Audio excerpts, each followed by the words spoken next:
Bonjour chers auditeurs et téléspectateurs. Aujourd'hui, nous sommes avec M. Hilary qui va partager son expérience et son parcours en tant que professeur de français langue étrangère au Nigeria.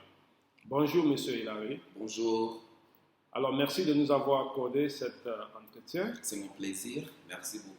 D'abord, pour commencer, pouvez-vous nous parler de votre parcours et de comment vous êtes devenu professeur de français langue étrangère? Très bien. Moi, je dirais très enrichissante l'expérience parce que ça fait déjà plus de 4 années que je travaille dans le domaine de français langue étrangère. Et c'est un parcours qui très récent qui commence après la pandémie de Covid-19. Mais de façon générale, moi, je dirais très, très enrichissante. D'accord. Qu'est-ce qui vous a attiré vers l'enseignement du FLE spécifiquement? Intervenir auprès des personnes qui veulent apprendre une nouvelle langue, spécifiquement le français, puisque moi, je me rappelle, lorsque je voulais apprendre le français, ce n'était pas vraiment facile. Et c'est pourquoi je fais mon mieux, j'essaye au quotidien d'intervenir, de donner mon meilleur pour ce public qui veut apprendre le français. D'accord. Et pour devenir professeur de français, par exemple, au Nigeria, ou un étudiant qui souhaiterait être professeur comme vous dans l'avenir, Oui. quels sont les parcours, par exemple, qu'il doit suivre? Parcours professionnel, je dirais, formez-vous à l'université, allez dans les écoles de formation professionnelle pour devenir un professeur. Et spécifiquement, moi, je dirais, dans le domaine, puisqu'au Nigeria, nous avons des corps, des institutions qui sont chargées de la formation des professeurs. En plus, moi, je dirais, formez-vous, que ce soit à l'interne, disons, national, que ce soit à l'international. Moi, je dirais, formez-vous, trouvez des programmes spécifiques, d'accord, dans le domaine que vous voulez travailler. Et maintenant, concernant le français langue étrangère, moi, je me suis formé, que ce soit à l'université, je me suis formé dans d'autres. Tu as fait combien d'années à l'université? J'ai fait 3 années. 3 années. Oui, à l'université de Yaoundé 1, au Cameroun spécifiquement, où je me suis formé. C'est vrai que je me suis formé en philosophie, 3 années, mais après ma formation universitaire, c'est ici, ce moment, que j'ai eu l'éclaircissement. Ici à l'Institut? À l'Institut français du Nigeria d'abord, oui. Il y a aussi Alliance française des Nougou. Il y a le centre pilote de Yaoundé. Et quand tu parles de formation, tu as fait des études de FLE? Exactement. Okay. C'était après mes études universitaires, puisque ma première licence, première étude universitaire était en philosophie. Mais c'est après ce parcours que je veux commencer à m'investir en français langue étrangère. Ok. Quand tu étudiais la philosophie à l'université, c'était pour être professeur de philosophie ou professeur de français? Vous savez, je vous dirais ça, vous savez, parfois on étudie certaines choses, pas avec assez d'éclaircissement, oui, mais parce qu'on suit un rythme d'aller à l'université d'abord. Et moi, en fait, ce qui m'a amené à étudier de la philosophie, c'est pas que j'avais voulu étudier de la philosophie, c'était le français au départ. Oui. Mais lorsque je me suis trouvé dans un nouveau environnement, spécifiquement environnement francophone, et que je devais étudier le français, je n'avais pas assez de choix parce que mon français n'était pas très fort. C'est de cette manière que je me suis inscrit en philosophie. Oh, intéressant. Alors maintenant, parlons de... Vous avez fait un stage au Kabila, n'est-ce pas? Oui, exactement. À Vichy, c'était en 2023. En 2023. Pouvez-vous nous parler de cette expérience? Très bien, l'expérience était très bien. Et moi, je dirais, c'est une expérience que chaque prof de français langue étrangère doit avoir. En fait, moi, je me suis formé en matière de numérique, puisque depuis mon parcours en français langue étrangère, je me spécialise en technologie, information et communicationnelle dans le français, dans l'enseignement de français. Et ma formation à Vichy, l'année passée, en 2023, était axée sur ce domaine. Et moi, je dirais que la formation a été très, très intéressante, très, très enrichissante. Et chaque personne qui est prof doit suivre la formation une formation, je dirais, une formation à Vichy. À Vichy. Ouais. Alors, et quel conseil donnerez-vous aux étudiants nigérians qui souhaiteraient maîtriser le français?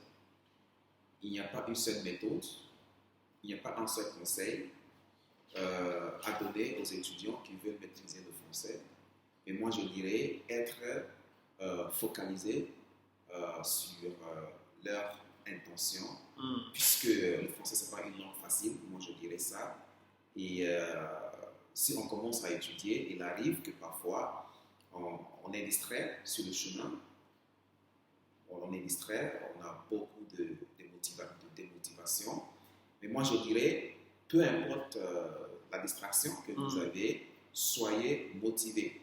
Regardez toujours la première motivation que vous avez eue avant de vous inscrire pour un cours de français langue étrangère. Oui, vous m'avez dit que vous avez fait votre étude universitaire à l'université de Yaoundé, c'est ça? Oui. Est-ce que vous pensez, par exemple, vous avez été en France et sans doute vous êtes un bon professeur de français. Est-ce que c'est parce que vous êtes allé, vous avez eu une expérience francophone, une expérience française, que vous avez eu cette compétence en tant que professeur? Ou bien vous pensez qu'au Nigeria, quelqu'un peut aussi étudier au Nigeria et acquérir toutes ces compétences que vous avez? En fait, moi je dirais, peu importe l'environnement où on étudie le français, le plus important, c'est d'être motivé. D'accord. Puisqu'au Nigeria, comme nous sommes dans un système anglophone, purement anglophone, on peut avoir des contraintes, d'accord, dans l'apprentissage du français. On peut se trouver dans un côté de désavantage.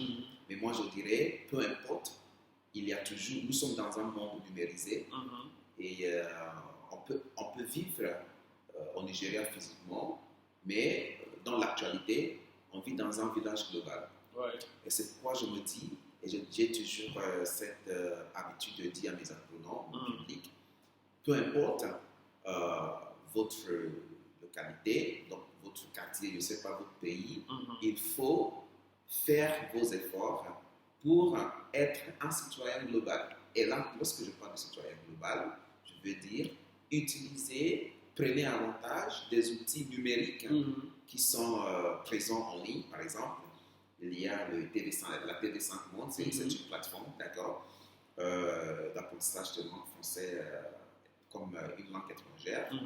Il y a aussi Français Facile.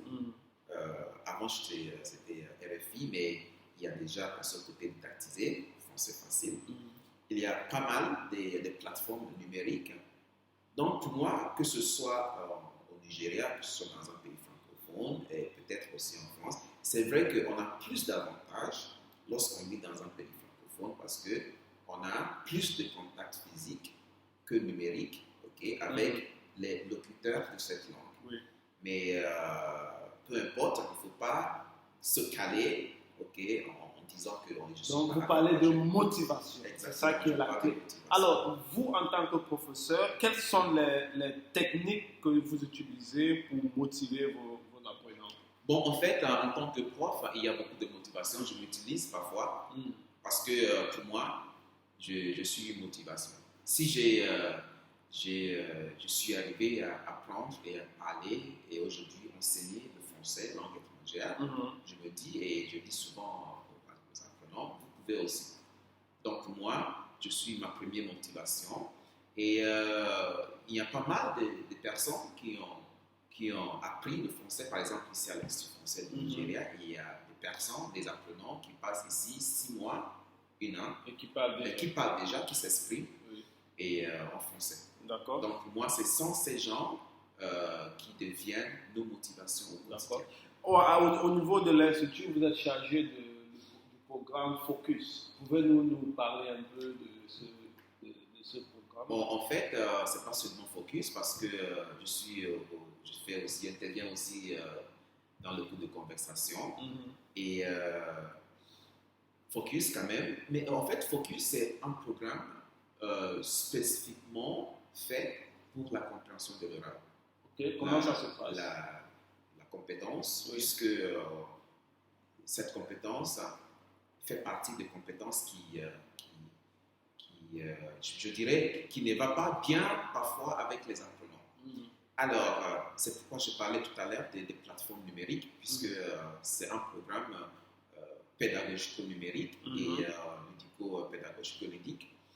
Et moi, je dirais, on utilise beaucoup de plateformes numériques, spécifiquement TV5 Monde, RFI Français Facile, et d'autres plateformes. Dernièrement, pour marquer la fin des Jeux olympiques, nous avons utilisé une plateforme spécifiquement conçue par la Cité des langues, d'accord, pour cette activité. Mais, comme je vous ai dit, la seule intention, c'est de travailler la compétence, la compréhension orale des apprenants. D'accord. Ok. Quels sont les plus grands défis auxquels vous faites face en tant que professeur de FLE au Nigeria? La patience. La patience à l'égard des apprenants.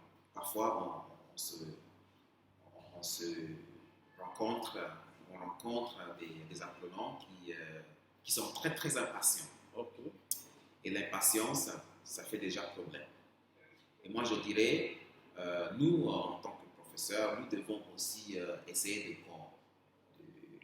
parler, d'intervenir pour que les apprenants puissent avoir cette patience nécessaire. Par exemple, moi, je n'ai pas appris le français dans une seule journée, non, dans un an. Donc, c'est un processus continu. D'accord. Et tout à l'heure, vous avez mentionné l'utilisation des supports numériques dans vos cours. Comment vous les intégrez, ces supports, dans un cours de FLE? Bon, en fait, ça dépend de motivation des apprenants. Okay. Parce qu'au Nigeria, il faut aussi prendre compte des contextes socio-économiques, je dirais.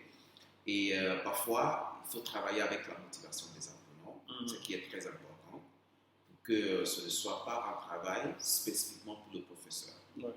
Alors, en fonction de la motivation, on intègre les supports numériques. D'accord. Et vous enseignez le français depuis plusieurs années maintenant. Comment voyez-vous l'évolution et l'intérêt du français au Nigeria? Moi, je dirais assez bien. Je dirais assez bien parce qu'au quotidien, on voit plus en plus de personnes qui sont intéressées dans l'apprentissage du français. Je dirais très bien. D'accord. Avez-vous des projets futurs en tant que professeur de français pour vous et vos étudiants? Moi, vous savez, en fait, comme je fais la philosophie, on a dit le change est constant. Ouais. Et ce qui est aujourd'hui serait modifié demain. Ce qui est sûr. Hein. Et aujourd'hui, j'ai pas mal de projets pédagogiques, des projets ludico-pédagogiques, sociaux que j'anime. Et moi, je vois la modification et l'amélioration de ces projets. D'accord. Pour profiter un public motivé à apprendre le français de langue étrangère. Alors, avant de terminer, est-ce que vous avez un dernier mot pour les apprenants, pour les professeurs et même pour les simples personnes qui s'intéressent à la langue? En fait, moi je dirais toujours motivation. Sans motivation, personnellement, je pense qu'on n'arriverait nulle part. Et je pense qu'il faut nécessairement être toujours motivé. D'accord. Monsieur Hilary, merci pour ces précieux conseils et cette vision inspirante. Un dernier mot, je vous dis merci et à la prochaine. Merci beaucoup et à très bientôt. À très bientôt.